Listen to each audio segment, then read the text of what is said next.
I think I was bullied by Safra. And so I felt the need to rise up and fight for those who were the voiceless. And yeah, I think that was my primary motivation.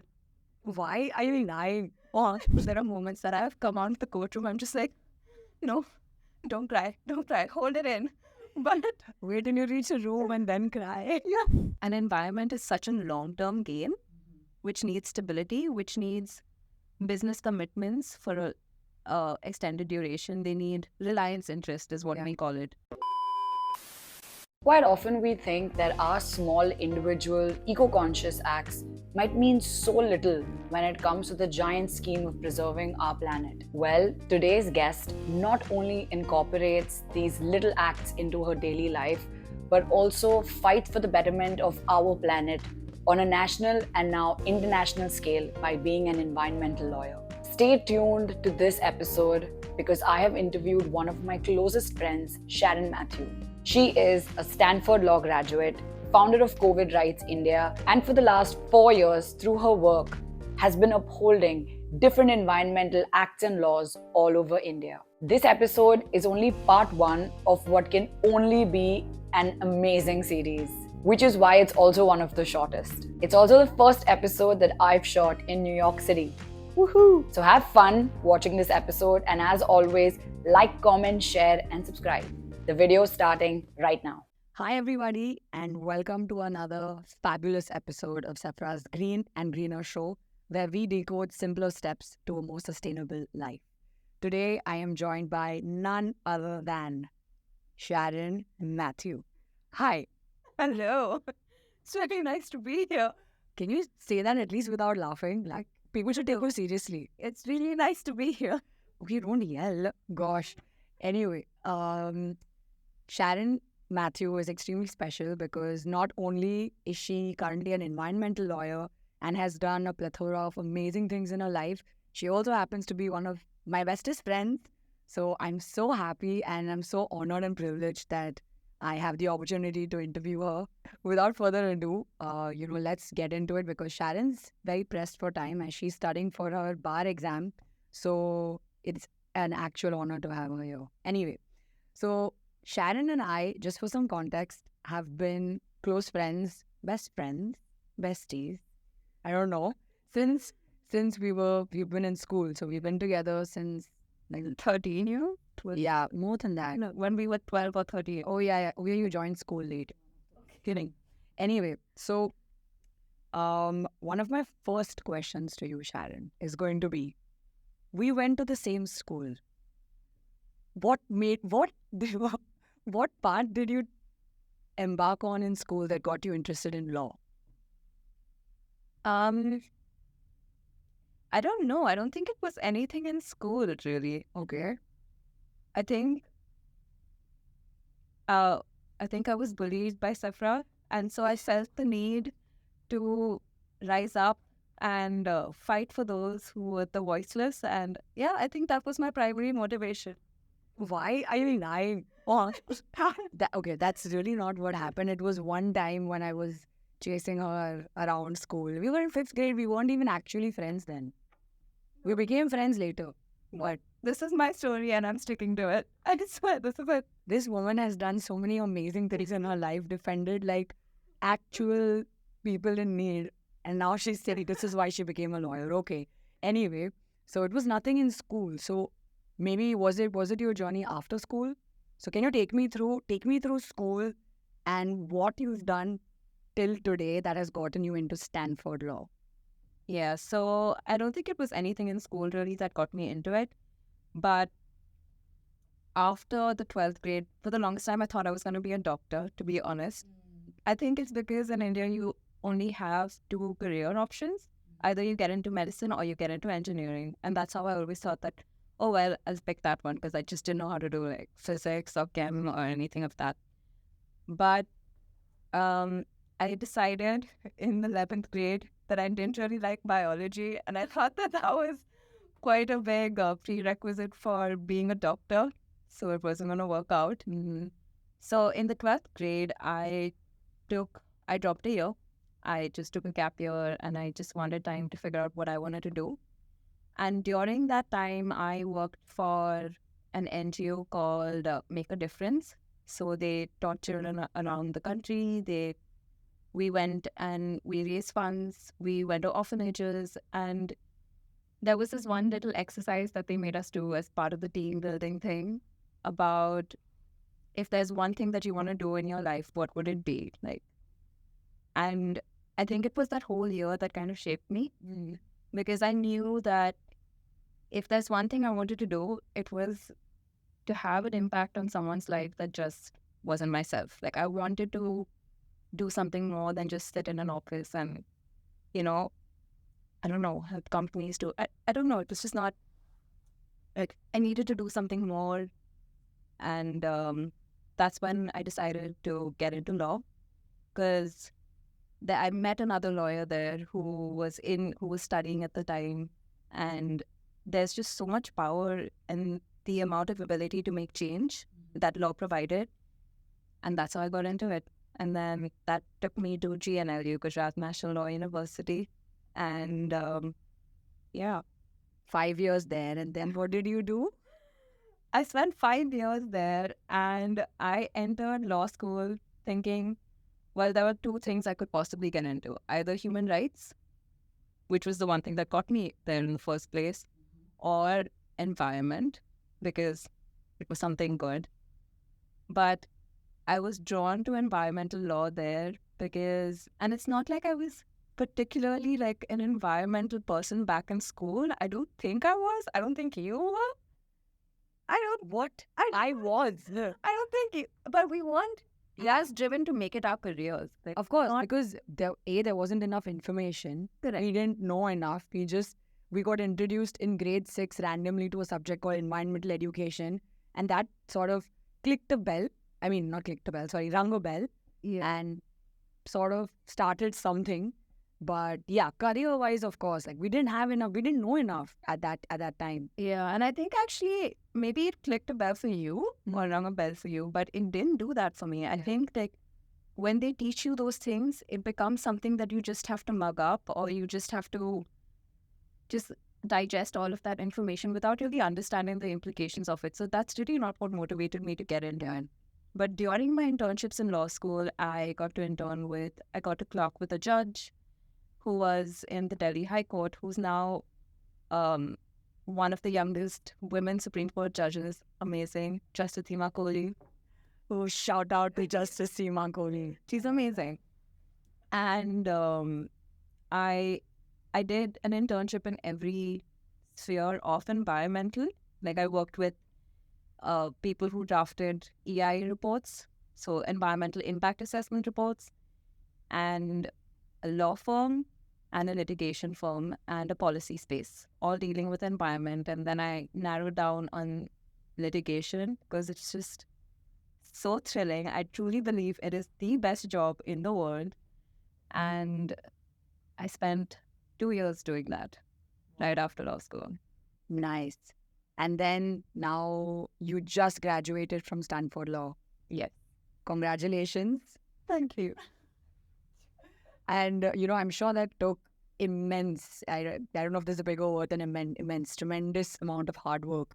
So what was your sort of motivation? Okay, you've done 5 years as a, backbreaking law student. Why did you want to take another year to do your master's? So technically, I actually worked for 4 years before I went for my master's, but Stanford has been a dream since I was in my 3rd year of law school. Okay. Because I realized that it's not enough to just go through the rigors of law school. You have to do extracurriculars. You have to shape. So I started shaping everything that I was doing, keeping this one Stanford thing as my goal. And it took 6 years, and then 6 years of prep and 6 years of like just working towards that one goal. And that's what got me to Stanford. But I forgot what your question was. No, that's fine. I said, what motivated you to do your master's? I think you pretty much... Oh, no. So the thing that motivated me to do my master's is that, unfortunately, law in India is, especially environmental law in India, is fairly at a nascent stage. We've had the same laws since, like, the Environmental Protection Act or the Air Pollution Act. When you look at the Air Pollution Act, it was drafted in 1981. It's never changed since then. It's been amended once with some tiny little thing, but it hasn't changed. And so that's because it isn't too, one, it's hard to legislate on issues like environment, which have become so politicized. And the second is that there just isn't enough political will, or it's just people don't see it as a priority. India's still stuck in the discussion of environment versus economy. And yeah, I just felt like I needed to learn more from a country that was doing it better. And my motivation wasn't even the US specifically, it was California. And everything that I did during my job, we would look at California and the things that they had done, and they were leaps and bounds ahead of anyone in the game. And so I had to come there to study. I knew it, yeah. Wow. So, I mean, you said from the third year in law school, this became your dream. What about your journey from grade 12 to the first year of law school? I know you mentioned you took a gap year and you to figure things out, but how much prep is actually required to become a lawyer, like especially an environmental lawyer, or does one become an environmental lawyer later? How does that work? No, so in law school, you learn everything. You don't become an environmental lawyer then. I guess you do internships. You can pursue internships which help you get on that track. You can do moot court competitions which help you get on that track. You can publish articles. Those are the little things that you can do. Be part of student groups. But especially, in fact, if I had to say, I had one environmental law subject, which is, it's just so sad that law schools don't offer enough. They have so many more courses on other things, but just not on environment. And if it's one thing that disincentivized me to be in this career path, it was my subject, environmental law. It's taught horribly. There's just not a lot of great emphasis on it. But it's all the other stuff, the internships. I think it's that. That's the thing that pushed me. Getting into the practical work, getting into the ground and actually seeing how it works, go to court. And it's a fascinating place, yeah. Wow, you sound like you get like an adrenaline rush out of it. I do. I think that I will never be bored of this job. I think it has made me cry. It has made me the happiest. The feeling that you get out of court when you win, or when you actually, like, crack something in a case which you didn't think of before, or which a judge appreciates. That's amazing. That's amazing. Obviously, like, there are moments that I've come out of the courtroom, I'm just like, no, don't cry, hold it in. But wait till you reach a room and then cry. Yeah. But it's amazing. And I don't think anyone can speak this way about their job. Like, it's, yeah. Yeah, I think it's truly a privilege, to be able to sit down and tell someone that I have the best job in this world. I don't know, but it is. I hope everyone can aspire to that. It's really awesome. So wait, going back, before you enter law school, right? What determines your marks or your percentage or the prep work that you put in? So the way it works is that you have something called the Common Law Aptitude Test, which is our application test. And I wrote it a long time ago. But CLAT. I have no idea. But they, at the time that I wrote it, which was way, way back, but they test you on basic English, verbal reasoning, logical reasoning, and then legal is one element just to check your legal aptitude. They'll give you a problem set. You need to study in advance. I did go for coaching for that. Yeah. But one of the things, I think that's the most challenging part of it, but it's also the most fun part of the exam. There's also like 20 marks of math, which I clearly messed up. I was just like, you know what? It must all be B. So it's an MCQ test? Yes, it is, but it has negative marking. Oh. But I don't know if that's changed. Yes. Yeah. But it's really competitive in the sense that I think right now there are only 14 national law schools. There are a whole bunch of really good private ones as well. Mm-hmm. But the CLAT is designed only for those 14. Okay. And which is why there's so much of a pressure. But honestly, I took it twice because I knew I wanted to get into a national law school, and I was fairly Yeah. Yeah. You always knew, okay, that's my goal and I'm going to do anything to achieve that. So if I understood correctly, so the CLAT happens only once a year? Yes.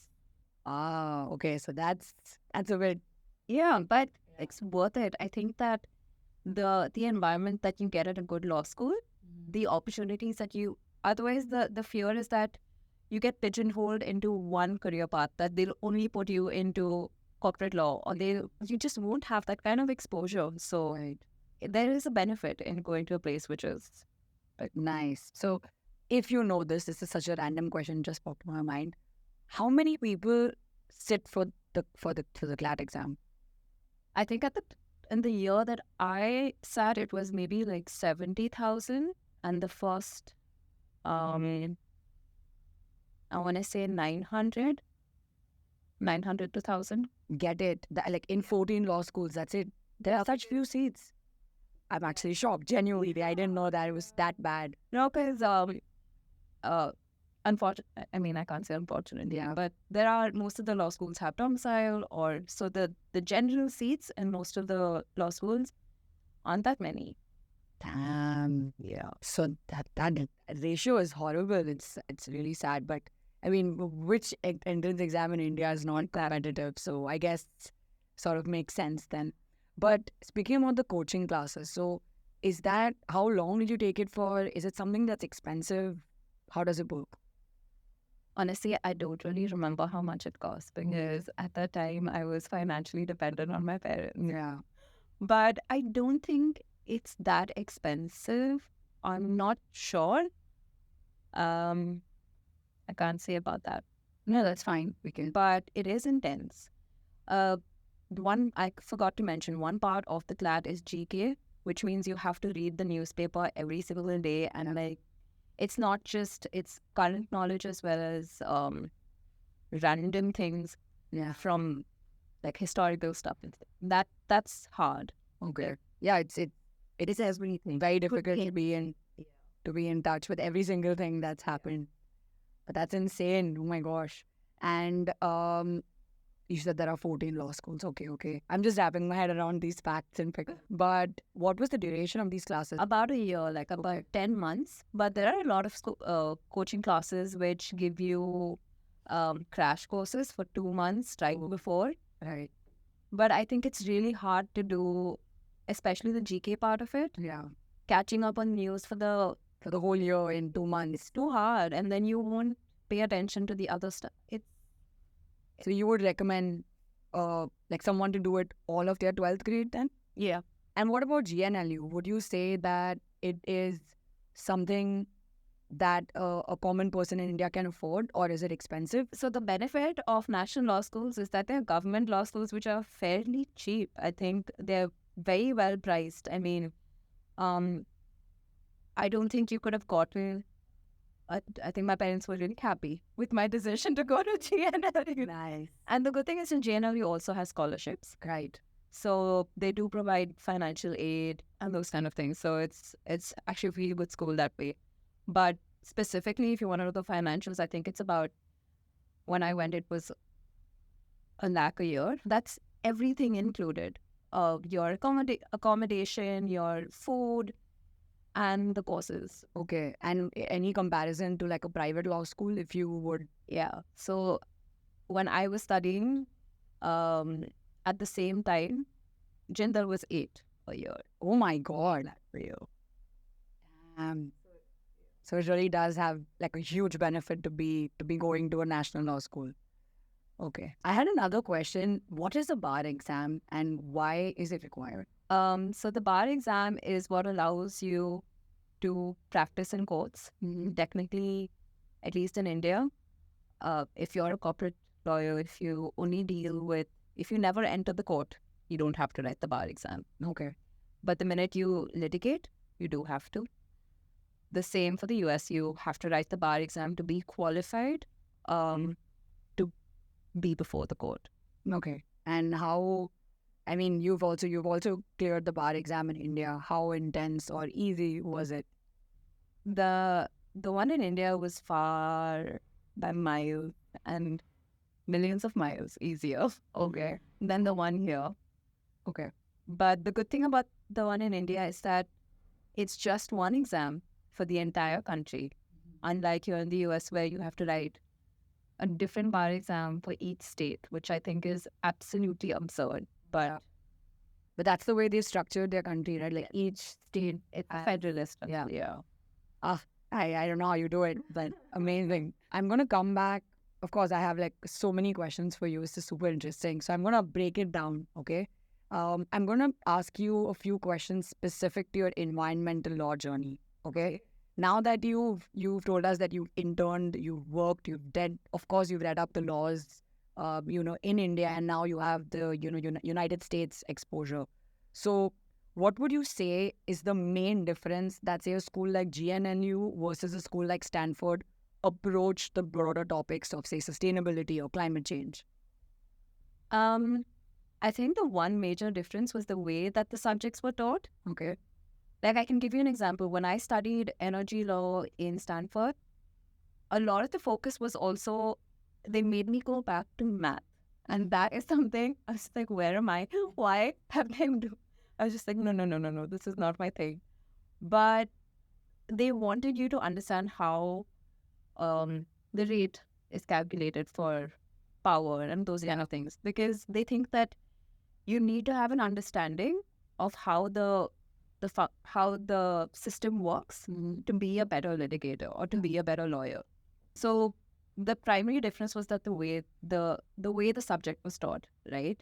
They want you to understand how a rate is set, what factors are considered, and they believe that you should know these things. Even lawyers should know these things because um, that'll make you a better litigator. It's not just, it's far more open-minded, I think, in the way that, and it's more interdisciplinary, if I might add. Like, Okay. one of the good things that Stanford has to offer is that you can take any class in any of the other schools, not just the law school. So you can keep combining, shuffling it around. So one of the classes was I took was in the medical school, where where I took climate crisis management, because it was being taught by this doctor who dealt with the pandemic. And he said that there are so many correlations in the way that you look at the pandemic and in the way that you look at climate change as a crisis, and how people have to start responding to it. So it's just the way that everything is taught to you. It's not, here, this is the book, memorize it Yeah. and spit it all out in the exam. It just opens your mind. Yeah. I think it was an amazing experience. Nice. And in GNLU, it was more like rote learning, you would say, like the typical way that we were all taught. Yes, I do think so. Okay. Because unfortunately, that's the way. And I think that's also the impression that people have of law students, that, oh, I bet you have to memorize a lot. Yeah, you do. Yeah. In law school, you have to memorize a lot. And they train you. I guess that has its benefits, because I'm able now to study for the bar exam by really memorizing a lot, and it's not scary to me. Yeah. So I won't diss the system, the education system, that much, because it is helping me right now. But how much of it has it taught me how to apply what I learned? No, I think it was my job and my internships. Good. Okay. I mean, that sort of makes sense. And thank you for restoring a little bit of faith in our Indian education system, because, I mean, otherwise there's a lot of, bashing, let's say, against it. I mean, which it deserves in some aspects, of course, but we should, the lawyers, I hope, are praising the rote learning system right here. But, okay. So, again, I'm going to oscillate a bit here and ask you about corporations, right? So how do environmental lawyers hold corporations accountable for their environmental impact? So I think my views with respect to this has seen the most amount of change this 1 year, Okay. because I think all through law school and while I was working, I went and I worked right after law school with a public interest law firm. And so they were always on the good side. I mean, they never represented corporations. That was their thing. And we would always file suits on behalf of civil societies or those kind of things. But being at Stanford, one of my climate law and policy professor was actually the partner at Big Law, which is Big Law is traditionally one of the largest law firms.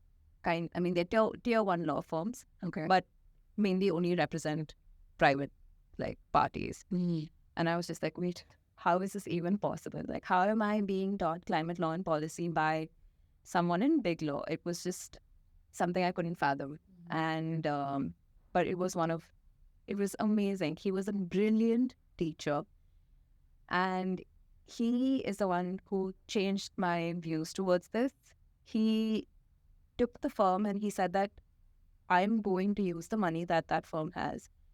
And there's no point in attacking these corporations. They're part of the problem. Yeah. So you have to help them.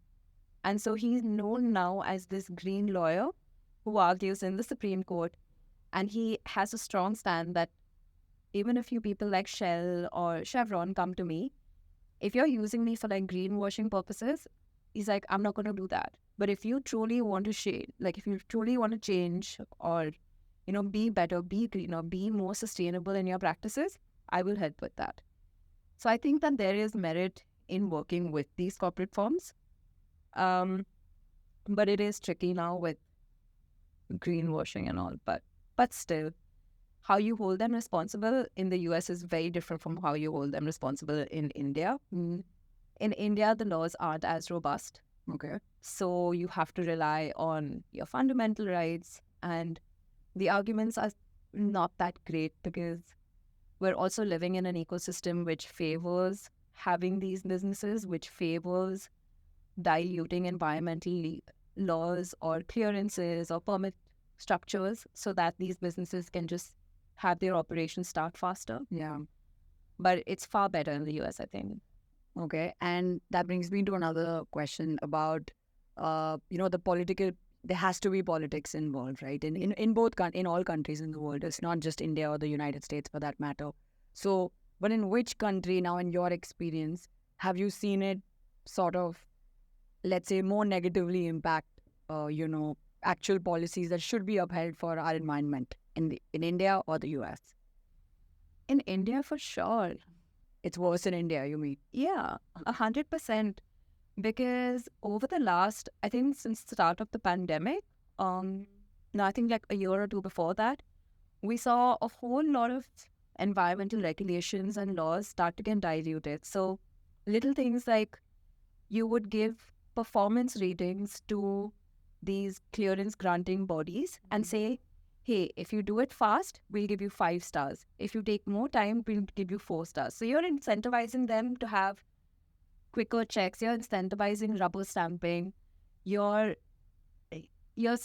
one of the things says, if you don't carry out an inspection, 5 stars. What? Yeah. If you don't go on-site inspection. So they want everything to get smoother under this new thing called ease of doing business. Oh. And that's really messed things up. And initially, somewhere along the line, they started saying that, we're doing it for the pandemic because, we've been hit, the economy's been hit. But we're recovering now. Yeah. But those laws haven't changed. Like, it seems to be set in stone. That's crazy.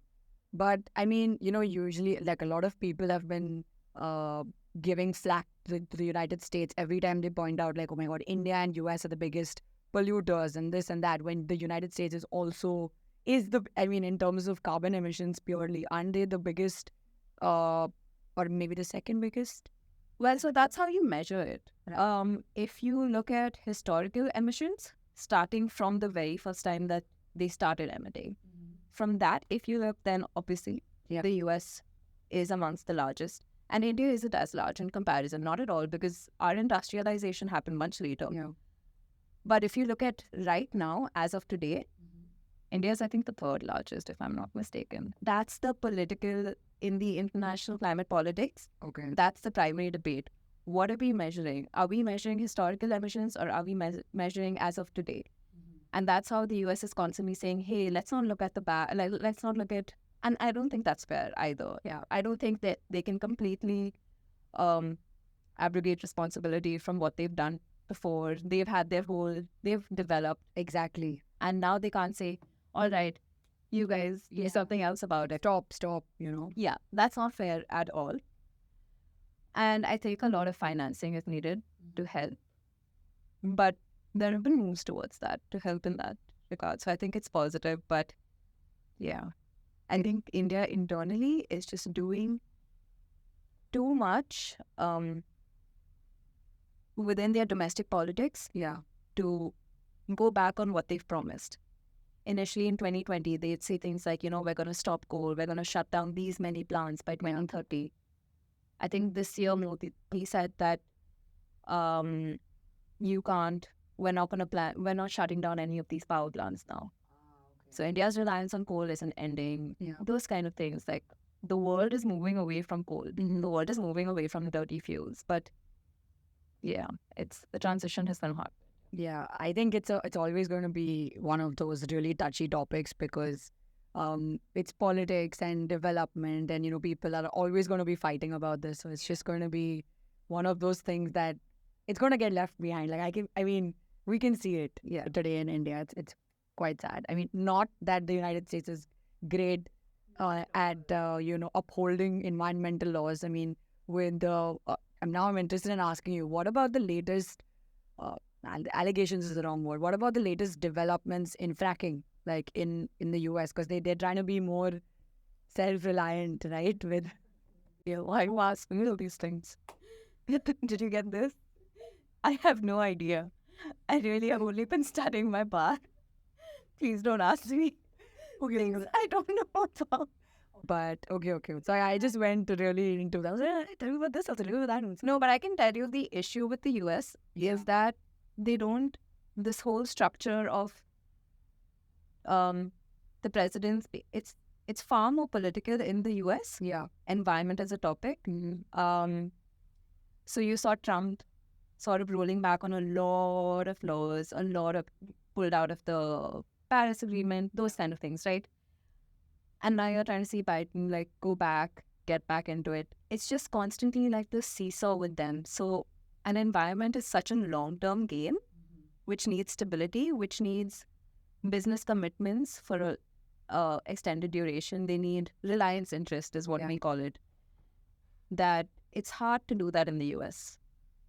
No, I think that completely makes sense. Okay, getting back into one of my questions of being an environmental lawyer.